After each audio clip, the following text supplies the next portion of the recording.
Woke up on the couch of a friend's house, wishing I'd not drunk so much the night before.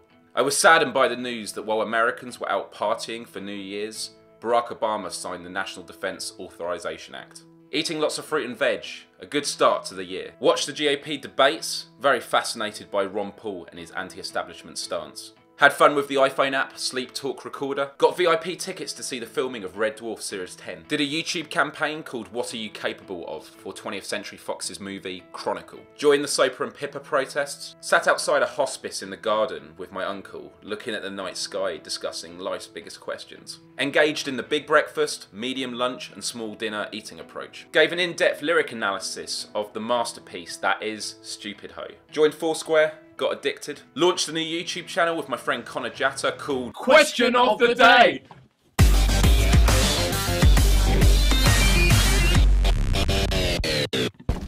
Joined Instagram and became addicted. Interviewed Tommy Wiseau and Greg Sestero from The Room and was complimented on my interviewing skills. Well, I guess you did not do your research. Spent my 24th Valentine's Day alone. Well, okay, that's not entirely true. Helped circulate a petition calling for the US government to allow the UN to visit Bradley Manning in prison. With plans to see my uncle on my birthday, I was informed the day before that he had passed away. I felt instant regret. Took an interest in the work of Anonymous. Found out my friend Charles had a brain tumour and he was only 27, but luckily he did recover. My YouTube channel hit 7 million views. Thank you everyone. Discovered a friend's friend had a brain tumour and he was in his early 20s and unfortunately passed away. Wrote my first blog post in months, externalising my inner scare about mortality. My cousin James has become a new hero of mine. To be age 15 and to have lost his father, yet to have such a strong and mature outlook on life.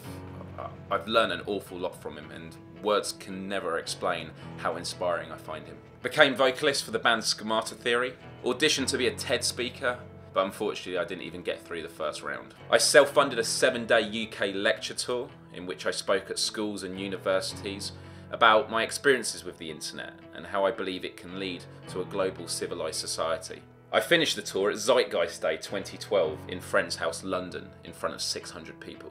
My friend Chris bought me The Empathic Civilization by Jeremy Rifkin. All I hear outside my house 24/7 is that. Teeth grinding returned, bring back the defence. Was invited to a special preview of the movie Prometheus with Ridley Scott and cast doing Q&As. Launched a trailer called In God We Trust with my friends at Horsey in the Hedge. Joined my first ever dating website. What? Worked on a web series with Robert Llewellyn about renewable energy called Fully Charged. Discovered Dr. Neil Tyson and was blown away by his We've Stopped Dreaming rant on Real Time with Bill Maher. Was interviewed by London Real about my life experiences and the Universal Solutions project. Asked Domino's to draw a shark on the box and the challenge was accepted. Was invited to the LBC 97.3 studio by my hero James O'Brien. Tried spreading the word about the Icelandic revolution, wishing the rest of the world would do the same. Was ready to upload a music video featuring the creator of Rebecca Black's Friday. The song was called Tuesday, but unfortunately in the end we didn't have permission to upload it. Went to a cousin's wedding, which was great, but everyone drunk a bit too much, I think. I mean, at night when I was sleeping in the hotel, my brother came in and jumped on his bed naked, except it wasn't his bed, it was mine. Was incredibly gutted to see some of my beloved colleagues leave the company I work for. My friend Ryan, who I knew through YouTube for 6 years, passed away at age 29 after a long battle with cancer. No matter how frequently it may happen, losing people never gets easier. Received a promotion at work and was allocated my own team. I did feel bittersweet about it though. Had dinner with the creator of Blade, Marv Wolfman. I lost 7,000 subscribers in about a week thanks to YouTube's purge of inactive accounts. Befriended an American journalist and activist called Abby Martin. Was considered lame by many for not being a supporter of the Diamond Jubilee. Went to Download Festival with Fear Factory and had an amazing conversation with my hero Burton C. Bell about what it is to exist. Had my first doctor's appointment in almost 4 years and was diagnosed with chronic tension headache. Within 30 minutes of taking the medication, the left side of my face went completely numb and I can tell you, I didn't take any more. Was invited to speak at the Chortle 2012 conference. Came across a guy singing about £1 fish, so I suggested to my colleagues that we bring him to our studio and film a proper music video, but the general consensus was it wasn't worth it. Went to the Sorted Food studio for some yummy lunch. I love those guys. Gave my Realise and Empathise talk at the YouTube gathering in Reading. Attended VidCon in Anaheim, California, where I announced Stick-A 2012 to thousands. There we go. So, if you want to see that for 2 hours. Was on a panel with YouTube and Audio Socket about the music industry. Met a super gifted songwriter on the streets of Santa Monica called Amy May, and it turned out she was from London, so we became friends. My parents returned to England after living 3 years in Boston. I saw a girl handing out free breakfast bars near my work while standing next to a homeless person. What a stark contrast within modern day society. With the Olympics being built upon the principles of corporate power, nationalism and militarisation, I felt very uneasy of what was to come. It was the channel flipped summer party. Saw an old lady at the station struggling to get a cigarette she had dropped on the floor, so I picked it up and gave it to her. But upon reflection, did I truly help her in doing so? Made a provocative video with Horsey in the Hedge about the Olympics, starring the granny from The Human Centipede 2. Had that awkward catch-22 moment where I couldn't afford to get to work. Suspended my weekly live show of 6 years because I just didn't have the time. News network Russia Today featured the Olympic video and even dubbed it for their Russian channel. Отвали, Майлз. Okay, whatever. Ладно, как знаешь. Пока-пока. Was nominated by Broadcast magazine as Hotshot 2012. I lost my Twinkie virginity, and yuck, it was gross. It tasted like foamy plastic. Was honestly inspired by the athletes at the 2012 Olympic and Paralympic Games. Woke up early, and while still in bed, I managed to watch NASA's Curiosity rover land on Mars on my laptop. Bought a shirt from my favourite rapper. Recorded vocals for my band's debut album. Went down to the Ecuadorian embassy in London to show my support for Julian Assange. My uncle in Australia passed away.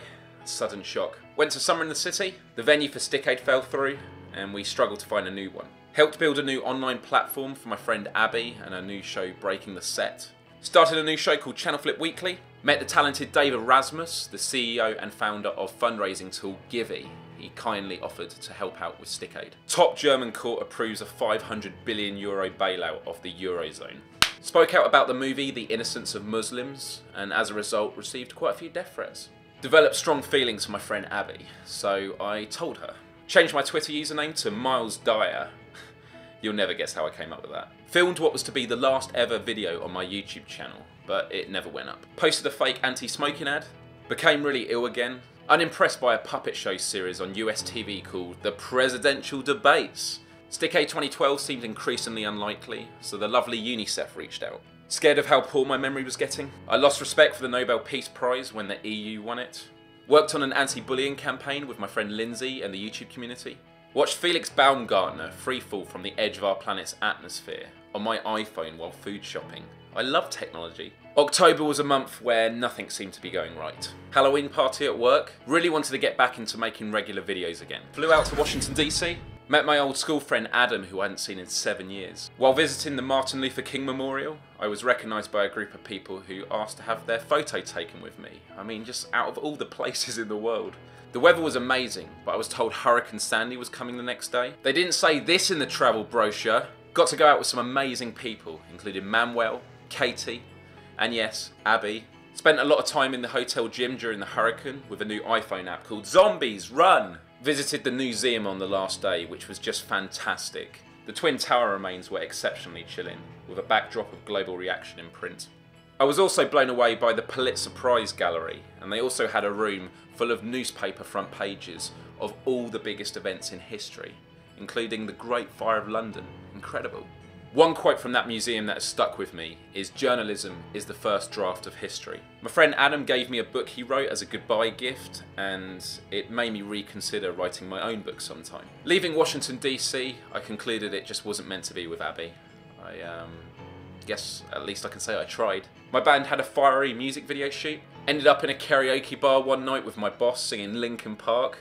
Epic. Hosted a 1 hour special live show at the YouTube HQ in London, announcing Stick-A 2013 and why Stick-A 12 was never meant to be. My band's debut album finally came out with a very cool music video. Went to a nightclub in my hometown and found people rocking out to our music on the dance floor. It was surreal. Schemata Theory was featured on the front page of YouTube Music. My friend BrizzyVoices paid me a visit. I showed her around London, and in return she showed me some Pokemon impressions. Shoulder. We both went to Harry Potter Land, and for someone who has never wanted to see the films, I can tell you I absolutely loved it. My commute to and from work became 2.5 hours for an entire week because of floods. Worked with Mr. Weeble and Right Said Fred on their Christmas single, hoping to get it to #1. I was featured on the documentary Becoming YouTube. I dressed up as a banana for work. It just seemed very appealing to me. Yeah, that's right, I went there. My home's heating system broke for the 6th time in a row. I experienced some financial difficulties, and I can't thank my parents enough for supporting me in these difficult times. Survived the end of the world, hung out with Fear Factory again on their last world tour date in London. My friend Kat got me this awesome ring for Christmas. Work Christmas party, which was one to remember that I did actually remember, considering we did about 14 hours of drinking. Received really positive album reviews, and lots of happy messages from fans with their new Schemata Theory shirts. Band photo shoot at Black Pixel. Got voted Best Male Vocalist in an Unsigned Band 2012 by Beneath the Grid. Thank you. And I got to spend Christmas with my parents in their England home for the first time in 3 years, which was just a really nice way to end the year. So what have I discovered this year? Well, I've definitely become more fulfilled with just love and empathy for my fellow man and woman. I've become better at identifying when people are actually friends and when they're just networking. I'm going to keep making these Vlogshells for the rest of my life. I'm incredibly lucky to work with the people I do and to have such amazing bosses. I don't need a girlfriend to make me happy, but it would be nice. I've learned about the hostility that comes with debating politics, even with those that are closest to you. And for that reason alone, I've concluded that politics is never going to be the solution for most of the world's problems. I work with some very talented musicians in my band, and I just know it's going to go really, really far. And to have a platform to put my thoughts and words to music is just a dream come true. I've really thrived on knowledge this year. I've done whatever I can to educate myself. I've been reading articles, making notes while watching documentaries, doing online courses.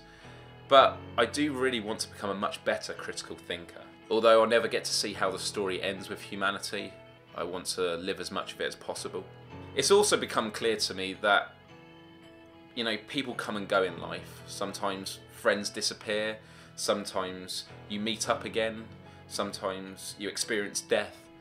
And therefore the only thing you can really be certain of is yourself. The control you have on your life, and that's why you should just live life to the full every second of it, which is what I continue to try and do. So let me leave you with 3 things I've been quoted on saying this year. When you encounter ignorant views, don't hate, educate. No matter how painful things may be today, don't let politicians hijack your feelings. And finally, the truth sometimes hurts, but I like to regard that as growing pains. Adios till next time.